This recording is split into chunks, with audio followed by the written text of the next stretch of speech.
logical conversation that is lost. And I was talking about the Tea Party and how NBC News, taking a look at these people who are engaged in these protests for wanting to open things up, they're all white, they're all carrying semi-automatic weapons, and it's reminiscent of the racial epithets and the racism of the Tea Party. I was there for the Tea Party. I'm a founder, and the Tea Party wasn't racist. And I noticed this is the second or third time it's come up, and it's utilized in this narrative kind of way. And that's some of the things that you get into in the book, Don't Burn This Book, Thinking for Yourself in an Age of Unreason. Setting narrative versus engaging facts seems to be, well, what so much of media and those people who put themselves in that intellectual camp are about these days. Oh, yeah. Well, this is very much a driving force behind the entire book. I have a whole chapter devoted to how to spot fake news, and I lay out 4 types of fake news. And, people think that fake news is just, a fake story, like a completely made-up story, or they think that maybe it's, a headline that doesn't match the inside of an article. But it's also fake narratives. So, of course, the people protesting right now, nobody's protesting in the name of racism. These people want to get back to work. That's it. They want their lives to go on. They don't have jobs. They're worried about providing for their kids. There's literally no sense. That's not to say there might be a racist person amongst them, but there's racist people in society, and that's just the way it's always going to be. We would love for racism to not exist, but it's part of the human condition. But the idea that people are going to the Capitol or they're protesting their government for racism, it's so consistent, unfortunately, with the way that the media and most of the left has behaved over the last couple of years, which is if anyone does anything that they don't approve of, what are you? Well, congratulations, you're a bigot and a homophobe and a racist and the rest of it. And it's just patently nonsense. Thank God we have some people that are willing to protest the government, which, by the way, is your God-given right as an American. Your right to protest. You want everyone to do it peacefully and hopefully take whatever precautions they should. But there's nothing racist about protesting, and that narrative is a type of fake news, just applying a narrative to a group of people because you don't want to combat the ideas. You just want to shut them down. And to that, something from the book that kind of popped out at me. You literally have a chapter that says, "Don't worry, you're not a Nazi," which is great. Usually, something I have to tell my kids. And you quote a piece that was done about you in the magazine Der Spiegel, where they refer to you as and I'm quoting here, the biggest illusionist associated with the alt-right movement. So when we talk about narrative, I hope you don't mind, I want to read this, and then I want you to do the follow-up, because this is how it got phrased. Very often we talk about narrative, we engage the concept of narrative, but it's really interesting to see somebody spell it out as it was done to them. This is what got written.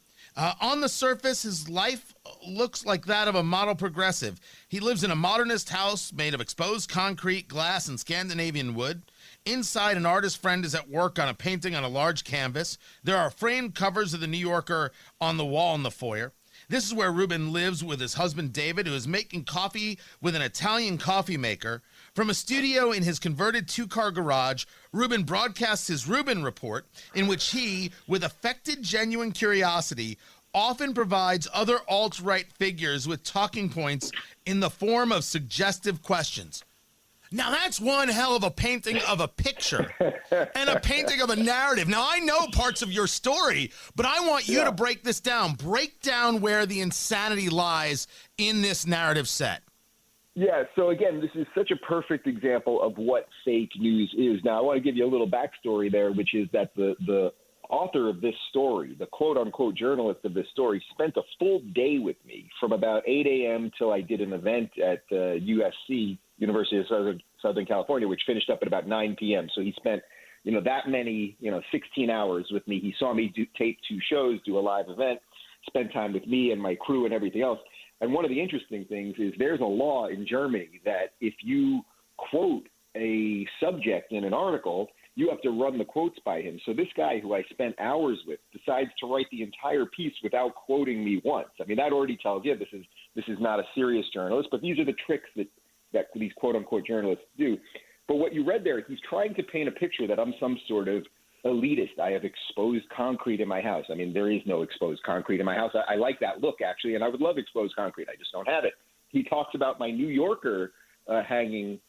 He says I have New Yorker covers hanging on the wall. It's true. I do have one. It's a postcard size.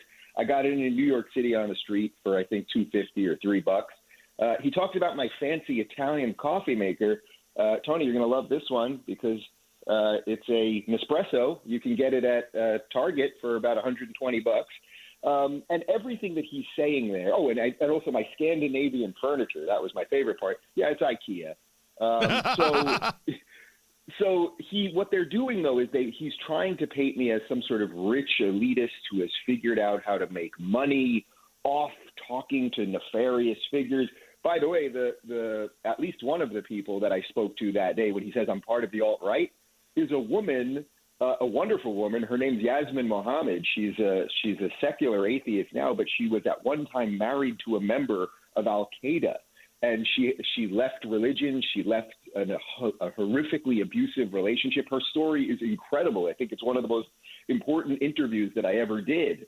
But this is what they do. It's sort of what you're saying about what they do with the Tea Party.